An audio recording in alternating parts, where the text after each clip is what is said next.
Hi, I'm Ben and I'm here with Sarah from Rocksteady and we're here to check out Batman Arkham City. So, Sarah, you're going to play us through the demo? You guys. Excellent. So, we're here again at Eurogamer Expo 2011.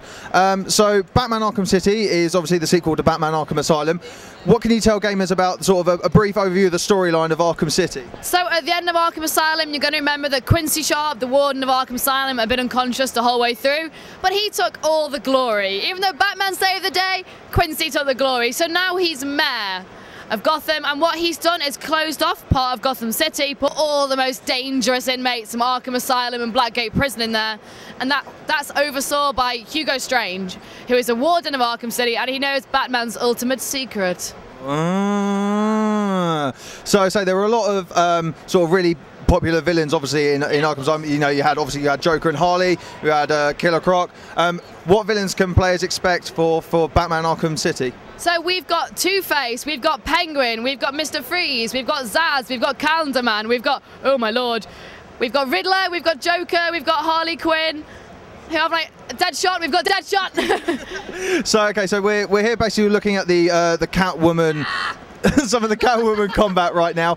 So I think I was reading up to say basically it's the story split between Batman and Catwoman. It's about 10% of it. The game is played as Catwoman. That's right. Yeah, 10% of it is going to be as Catwoman, and she's there for a very different reason. So what we're showing here at Eurogamer Expo is the opening where she's here in Harvey Dent, Two-Face's office, and what she's trying to do is steal from Harvey Dent. And anybody who knows Two-Face knows whether it's good face or it's bad face. That's not a good idea.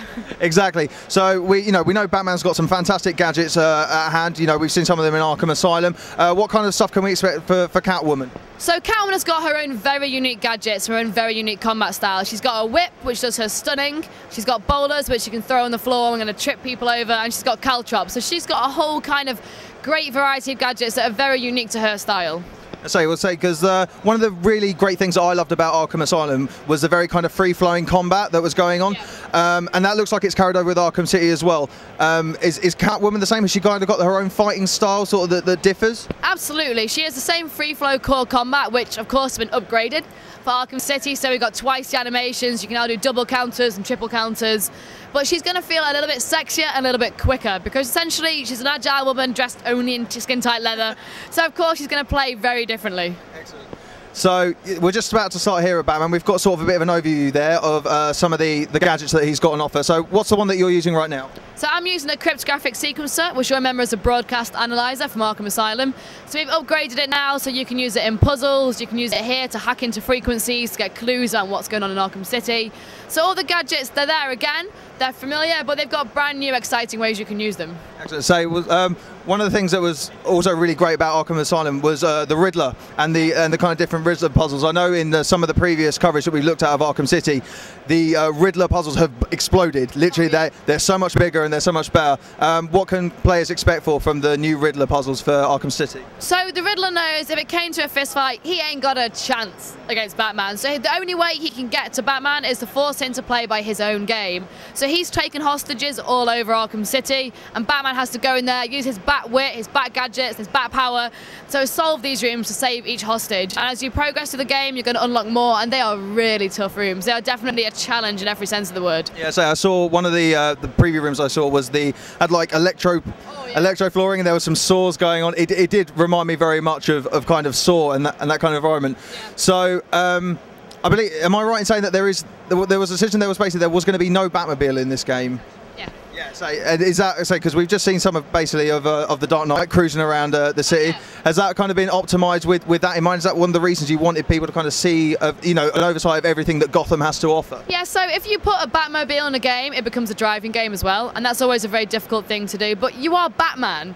You're the world's greatest detective. You're the Cape Crusader. So to fly like you can see here, it's about freedom, it's about control, and it's about fans really being able to explore and getting out of a car door, walking in, going around. It doesn't feel like a very Batman thing to do, whereas gliding and soaring and swooping and diving down on your enemies absolutely feels like a Batman. Yeah, just Bruce Wayne standing on the road, like, taxi, I'd like to go down. I've got my car, I've got my GPS, I'm a bit lost. So we've counted all those problems. So you don't have your car, you're flying. If you get lost, you can see here we've got the bat signal. So your next location is always clearly marked. So it is a bigger world, and that's a challenge when doing a game like this. So Batman isn't going to get lost. No bat GPS, no bat maps. He's got a bat signal. So is it completely open world from the very beginning, or are you going to find that you're sort of restricted to certain areas of Gotham, and you unlock them as you progress throughout the game? It's absolutely open. You can start off the game, you choose the pace the game unravels. You've got a lot of side missions you can do. You've got Calendar Man, you've got Zaz, we announced Deadshot recently. And that's a great setting. That's like the world's greatest sniper versus the world's greatest detective. I mean, that's going to be an awesome showdown. So people can really pick how they play the game, and that's a freedom that we really enjoy as a studio, and we think, well, we've seen that people here are really enjoying. I'd say definitely. I mean, even the kind of movement mechanic reminds me very much of like one of my favourite superhero games of all time, Spider-Man 2 on the PS2.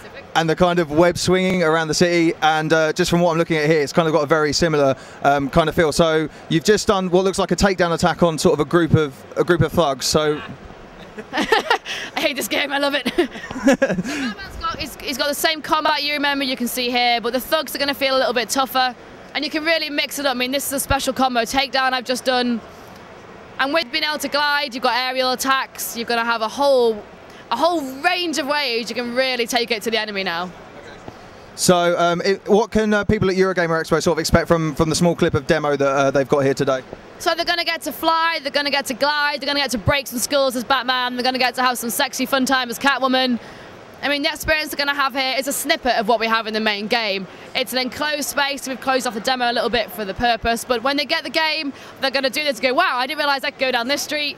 And what, for me, is the greatest selling point of this is the scale and the detail. So as a developer, we didn't go, let's just make the biggest game we can. It was, let's do the most detailed one you can. So you always know where you are in Arkham City, because every building is different, every street is different, and players will absolutely see that in the demo we have here today. Excellent. And I've got to ask, who is your favourite Batman villain?